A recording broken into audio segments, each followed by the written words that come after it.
Charles Denton Tex Watson was born on December 2, 1945 in Dallas, Texas, into what appeared on the surface to be an ordinary and stable middle-class family.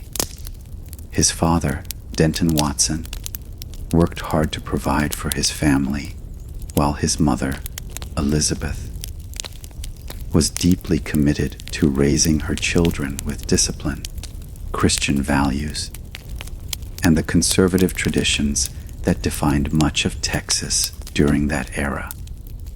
The youngest of 3 siblings, Charles grew up in the small town of Farmersville before his family moved to Coppeville, Texas.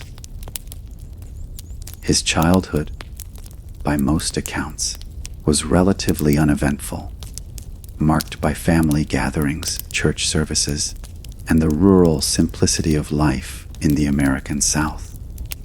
From an early age, Watson was known as a bright and active child. Teachers remembered him as intelligent, polite, and well-mannered, the kind of student who blended easily into the background, but excelled when motivated. His peers described him as a boy, next-door type athletic, tall, charming, and someone who rarely caused trouble. He ran track in high school, was a solid student, and even became an editor for the school newspaper. On Sundays, he attended church, sang hymns with his family, and absorbed the Christian teachings that would later conflict so dramatically with the path he chose as a young man. But even in those early years, subtle cracks in his personality began to show. Watson craved excitement beyond the small town life he knew. While he lived within the expectations of his community, he quietly harbored a growing restlessness, a desire for freedom, adventure, and something larger than the steady, predictable world that surrounded him. Like many teenagers of the 1960s, he was influenced by the changing culture sweeping across America, rock and roll music, rebellion against authority, and a fascination with California, which was rapidly becoming the center of youth counterculture. After graduating from high school in 1964, Watson enrolled at North Texas State University, now the University of North Texas. His time in college marked the beginning of a significant transformation. At first, he seemed to follow the expected path, studying, maintaining friendships, and continuing to embody the image of the all-American boy. But soon, he was exposed to new influences.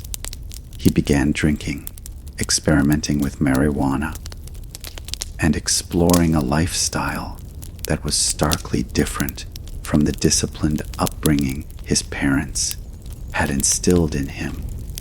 To earn money, Watson took a job as a baggage boy for Braniff International Airways. This job would change the course of his life in ways no one could have predicted. Working at the airport gave him access to free airline tickets, and it wasn't long before he used that perk to escape the limitations of Texas. California, the land of sunshine, beaches, and an exploding youth scene, beckoned him. Watson began flying frequently to Los Angeles, absorbing the vibrant culture of Hollywood, where music, drugs, and freedom seemed limitless.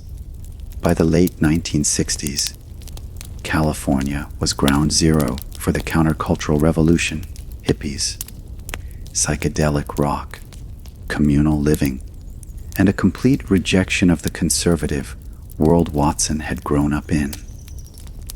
Eventually, he made the permanent move to California, seeking the lifestyle he had only glimpsed on his early visits.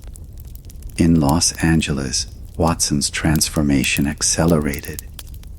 He became heavily involved in the drug culture, experimenting with LSD, marijuana, and amphetamines.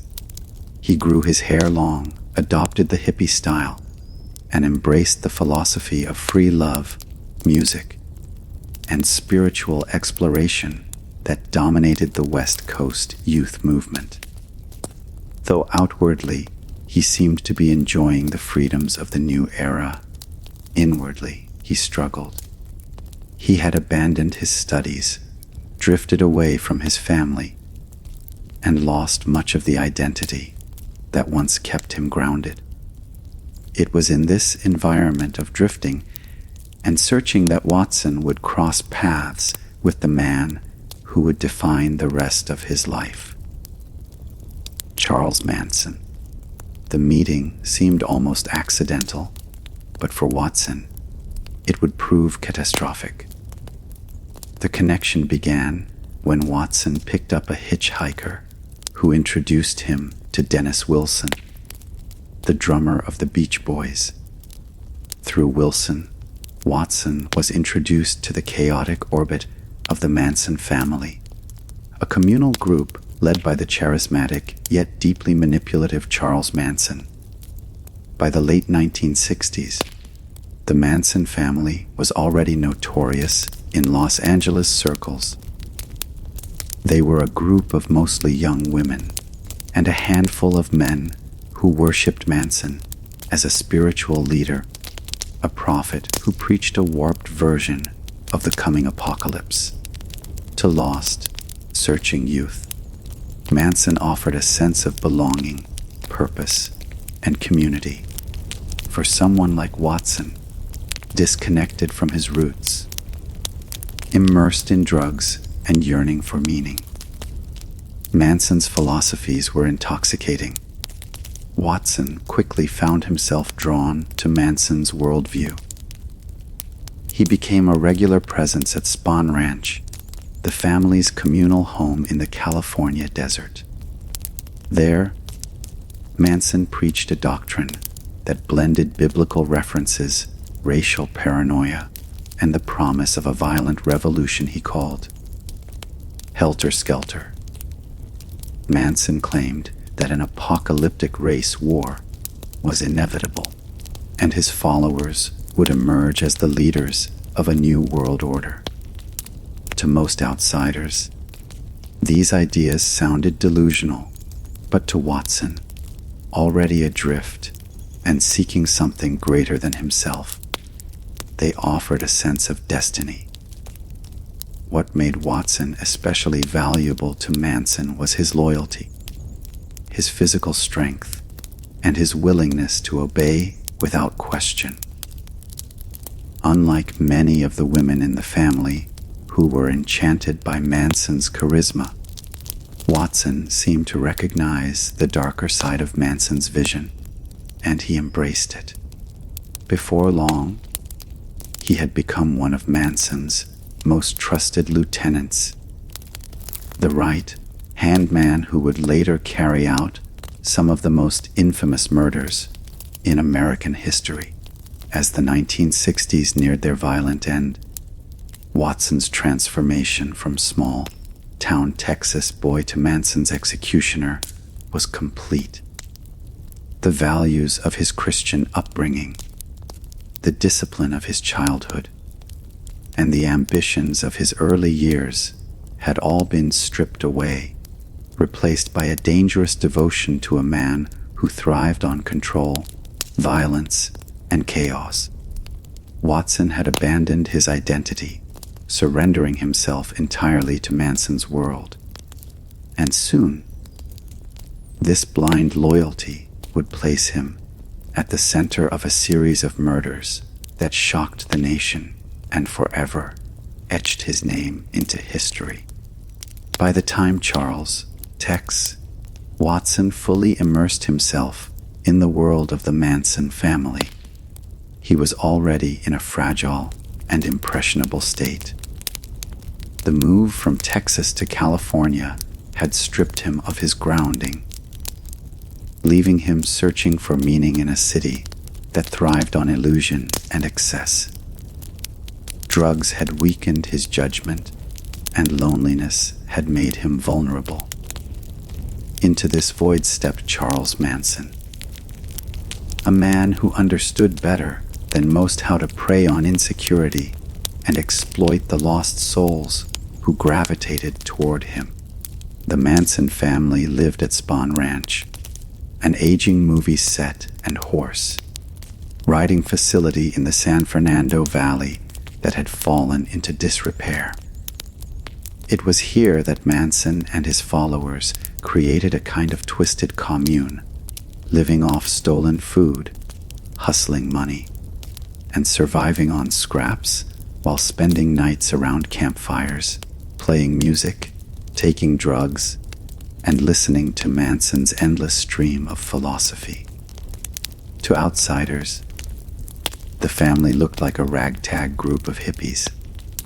But to those inside, especially people like Watson, the ranch was a world of its own, with Manson as both spiritual guide and authoritarian ruler.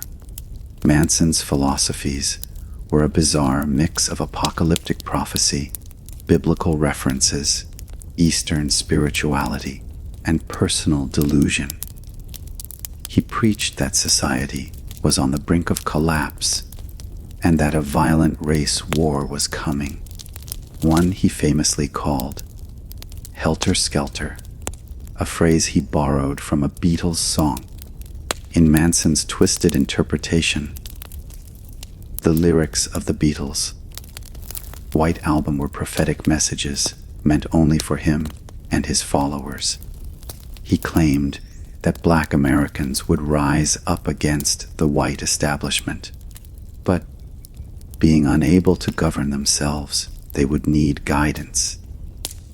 It was the Manson family, he insisted, who would emerge from hiding after the chaos to rule the new world. For Watson, who had drifted away from religion but still longed for a sense of destiny, Manson's words carried weight. Unlike the small town sermons of his youth, these teachings promised excitement, rebellion, and a central role in shaping the future. Manson painted himself as Christ, like a misunderstood prophet destined to be rejected by society, but ultimately vindicated. For young, impressionable followers, it was a narrative that made them feel chosen, special, and empowered. But Manson's grip on Watson went deeper than just words.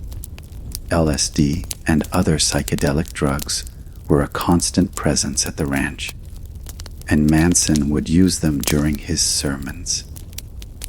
He dosed his followers heavily, then guided them through hallucinations, convincing them he could control their visions and reveal hidden truths. Under the haze of drugs, Manson's voice became scripture, and his manipulation grew stronger. Watson, who had once been a grounded student and athlete, found himself dissolving into this drug-induced reality, where Manson's commands felt like divine guidance. Manson was also a master at breaking down individual identity. He demanded his followers sever ties with their families, abandon their pasts, and submit completely to the family's way of life. Watson, who had already distanced himself from his Texas roots, found it easier to let go. Letters home grew infrequent, phone calls stopped, and soon he was consumed entirely by life at the ranch. Even his nickname, Tex, given to him by the family because of his southern drawl, symbolized his new identity. He was no longer Charles Watson, the boy from Copeville, Texas. He was Tex, Manson's soldier. Among Manson's followers, Watson stood out for his physicality. He was tall, strong, and capable of intimidating others, qualities Manson quickly recognized as valuable. While many of the family members were young women who idolized Manson. Watson became the muscle, the enforcer who could carry out Manson's darker visions. Manson relied on him to handle confrontations, steal cars, and run errands that required strength and authority. Slowly, Watson rose to the role of Manson's right-hand man. The indoctrination was not just ideological, but practical. Manson believed in preparing his followers for the violent revolution he predicted. At Spawn Ranch, they trained with knives, guns, and makeshift weapons. They practiced home invasions, car thefts, and survival techniques. These weren't just games, they were rehearsals for the chaos Manson insisted was coming. Watson embraced this preparation wholeheartedly, his loyalty deepening with each exercise. To him, Manson's words were no longer predictions. They were instructions. It was during this period that Watson began to blur the line between faith and fanaticism. He no longer saw himself as an individual with choices. He was an extension of Manson's will, ready to act without hesitation. This total surrender was exactly what Manson demanded. Unlike other cult leaders who thrived on adoration, Manson thrived on obedience. And in Watson, he found someone who could execute his commands with terrifying efficiency. As 1969 unfolded, Manson's paranoia and hunger for violence grew stronger. He became obsessed with proving his power, both to his followers and to the outside world. Tensions within the family intensified as Manson demanded absolute loyalty.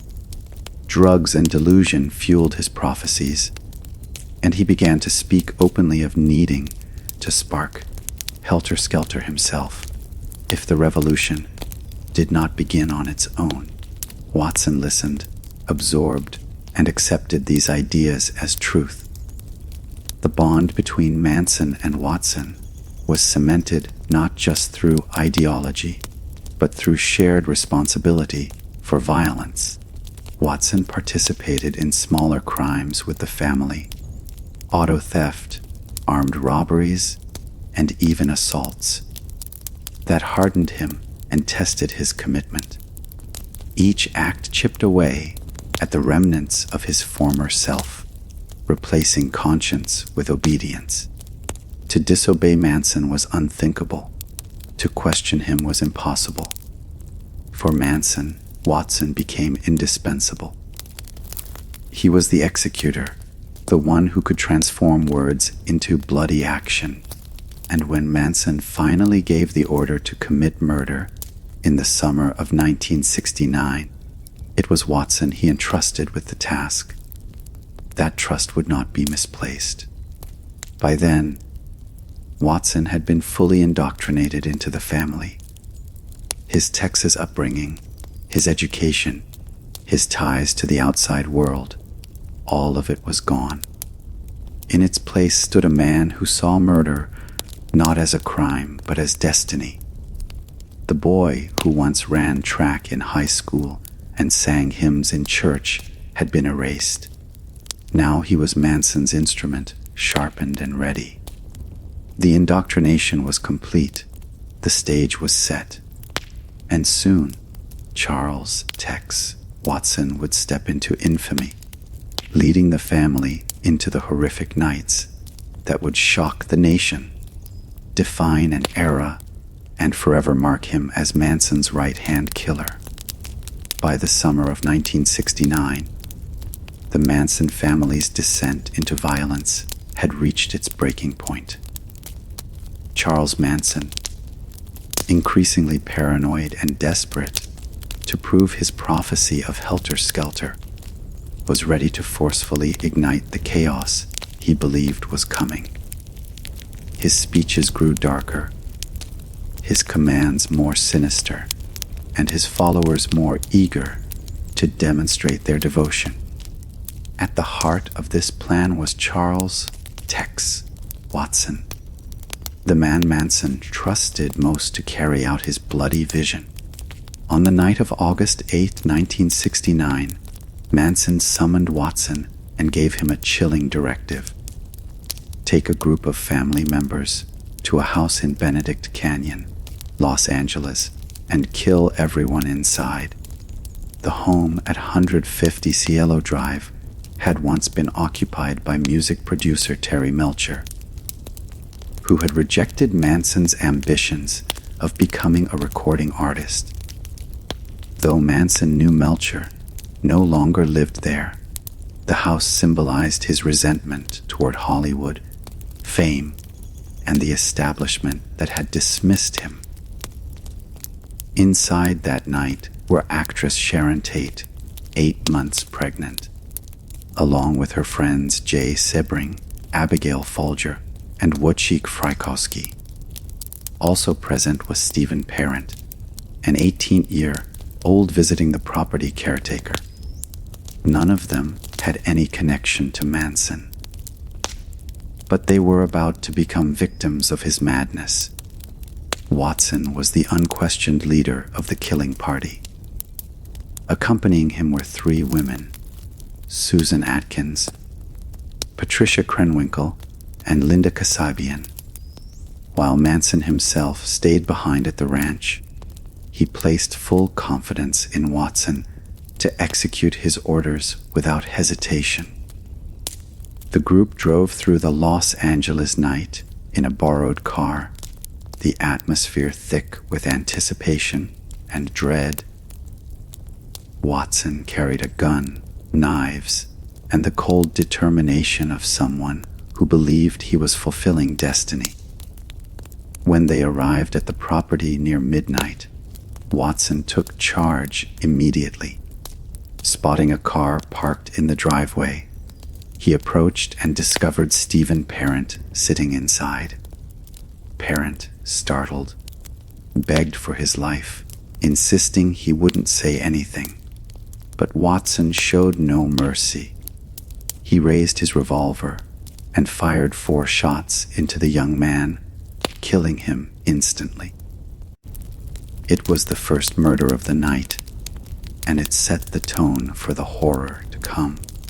After cutting the phone lines to the house, Watson led Atkins, Krenwinkel, and Kasabian inside. Sharon Tate, glowing with the expectation of motherhood, was relaxing with her friends after an evening of conversation and music. They had no idea that death was about to crash into their sanctuary. Armed and ruthless, Watson and the others stormed the home. Chaos erupted. Watson demanded that the occupants gather in the living room, barking orders with an authority that revealed just how far he had sunk into Manson's control. The brutality that followed was shocking even by the standards of crime.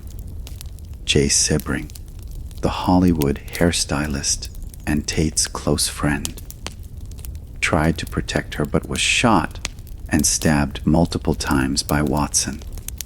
Abigail Folger attempted to flee, but was chased down by Krenwinkel and eventually stabbed 28 times. Wojciech Frykowski fought desperately, struggling against Watson's strength, but Watson shot him, bludgeoned him with a gun, and stabbed him repeatedly until his body gave out. The violence was frenzied, merciless, and fueled by Watson's determination to fulfill Manson's command. At the center of the carnage was Sharon Tate, 8 months pregnant. She begged for her life and for the life of her unborn child. Her pleas fell on deaf ears. Watson bound her and ignored her desperation. At Manson's instruction, there could be no survivors. Though Susan Atkins reportedly plunged the knife into Tate, Watson was the orchestrator, the one who ensured Manson's orders were carried out with precision. Sharon Tate was stabbed 16 times, her unborn baby dying with her.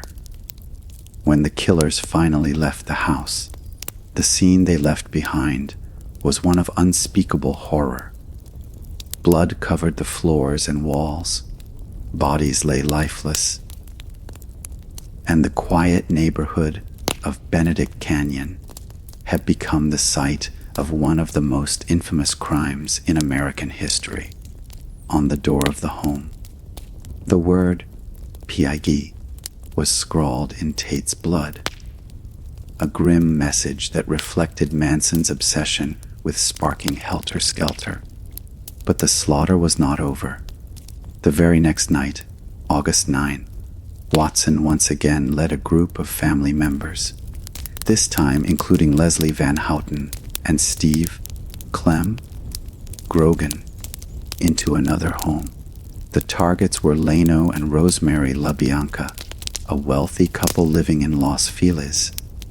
This time, Manson himself accompanied them briefly, choosing the victims but leaving Watson once again in charge of the killings. Inside the LaBianca residence, Watson tied up the couple while reassuring them they would not be harmed. It was a lie. He then ordered Van Houten and Krenwinkel to assist him.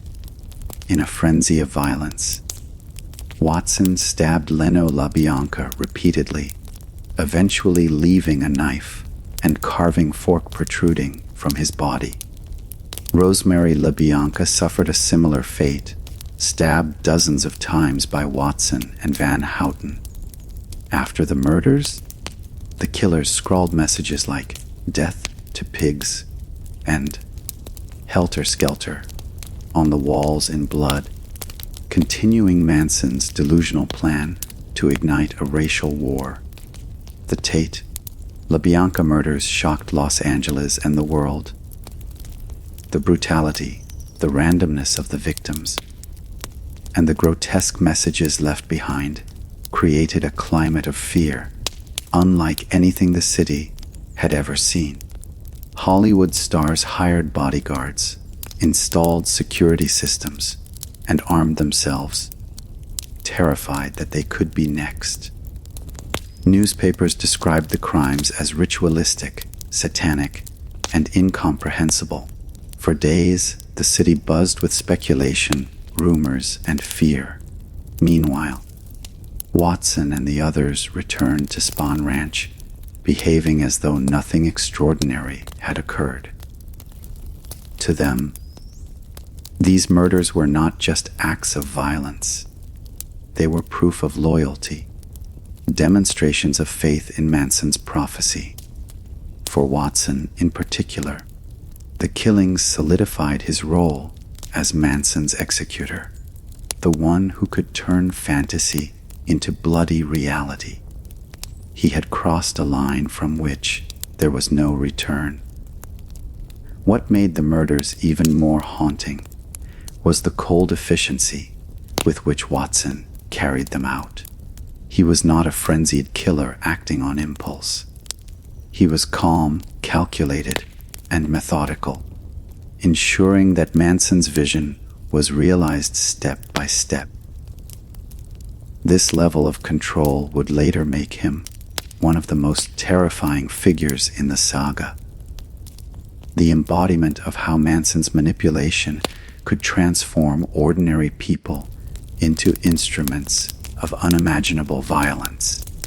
The murders of Sharon Tate, her friends, and the LaBiancas marked the climax of the Manson family's reign of terror. But for Watson, they also marked the point of no return. He had gone from a restless young man searching for meaning to a central figure in one of the most infamous crime sprees in American history. His hands were soaked in blood, his conscience buried beneath Manson's delusions, and his future sealed in infamy.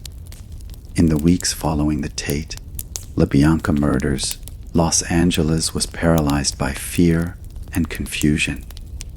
The crimes were so brutal so seemingly senseless that investigators initially struggled to connect the dots. Rumors of satanic cults, drug deals gone wrong, and Hollywood conspiracies swirled through the city. For a time, the Manson family continued their life at Spahn Ranch, acting as though their acts of violence were just another step toward Manson's apocalyptic prophecy. But as law enforcement pieced together evidence of stolen cars, weapons, and testimonies from defectors, the net around Charles Manson and his followers began to tighten. Charles Tex Watson, however, was not immediately arrested. Unlike Manson and the other family members who were rounded up in late 1969, Watson fled back to Texas. There, in the small towns of his childhood, he attempted to hide from the storm that was closing in. For months, he lived under the radar, protected in part by his family's standing in the community. But his involvement in the murders could not remain hidden forever. In November 1969, police arrested him in Texas, charging him with the horrific crimes in Los Angeles. His extradition to California was delayed as he fought legal battles from his home state. During this time, Watson's behavior changed drastically. He became withdrawn, unresponsive, and, at times, catatonic. Psychiatrists described him as suffering from acute psychosis, a state that rendered him incapable of standing trial. Whether this condition was genuine or a calculated attempt to avoid justice remains debated. Still, for nearly a year, Watson languished in a Texas mental hospital before finally being deemed fit for trial in California.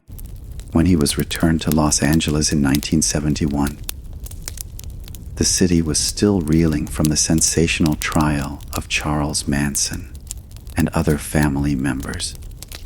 Manson had already been convicted and sentenced to death alongside Susan Atkins, Patricia Krenwinkel, and Leslie Van Houten. Watson would now face his own trial, separate from the others. The proceedings were grim, the evidence overwhelming. Witnesses recounted his leadership role in the murders, describing how he directed the killings at Cielo Drive and personally slaughtered the LaBiancas. Forensic evidence confirmed his presence, and former family members who had turned against Manson provided damning testimony. The trial painted Watson not as a passive follower, but as the active executioner of Manson's will. Prosecutors argued that without Watson, the murders would not have been carried out with such ruthless efficiency. He was the one who fired the first shot, tied the knots, gave the orders, and drove the knife again and again into innocent victims. While Manson may have orchestrated the philosophy, it was Watson who transformed words into bloodshed. In October 1971, the jury found him guilty of 7 counts of first-degree murder and 1 count of conspiracy to commit murder. Like Manson and the others, Watson was sentenced to death. At the time, California still had the death penalty, and it seemed his fate was sealed. But in 1972, the California Supreme Court struck down the state's death penalty law, commuting all death sentences to life imprisonment. Watson, like Manson, would now spend the rest of his life behind bars.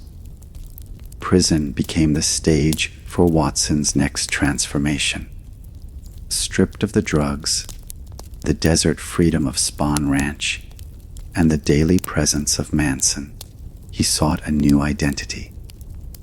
By the mid-1970s, Watson claimed to have experienced a religious awakening, embracing Christianity with the same fervor he once gave to Manson. He declared himself a born-again Christian, studying the Bible, preaching to fellow inmates, and eventually becoming an ordained minister. He even married and fathered children through conjugal visits before California ended that practice for life prisoners. To some, this conversion was evidence of genuine repentance. Watson himself wrote books from prison, including Will You Die for Me, where he recounted his crimes and described his spiritual rebirth. In interviews, he often expressed regret, insisting he was manipulated by Manson and blinded by drugs and delusion. He sought forgiveness from the families of his victims and attempted to cast his new life as one of redemption. But for many, his words rang hollow. The brutality of his actions, the cold efficiency with which he led the murders, and the sheer scale of the tragedy left scars too deep to be healed by repentance. To the families of Sharon Tate, Jay Sebring, Abigail Folger, Wojciech Frykowski, and the LaBiancas, Watson's conversion did not erase the screams of their loved ones or the horrific images left behind at Cielo Drive and Waverly Drive. Year after year, Watson has appeared before parole boards, arguing for his release, only to be denied. The families of the victims consistently attend these hearings, ensuring his crimes are never forgotten and his freedom never granted. Watson's life in prison has been marked by routine and reflection, but also by controversy. His ministry work has gained followers outside prison walls, sparking debates about whether a man responsible for such atrocities should be allowed to influence others spiritually.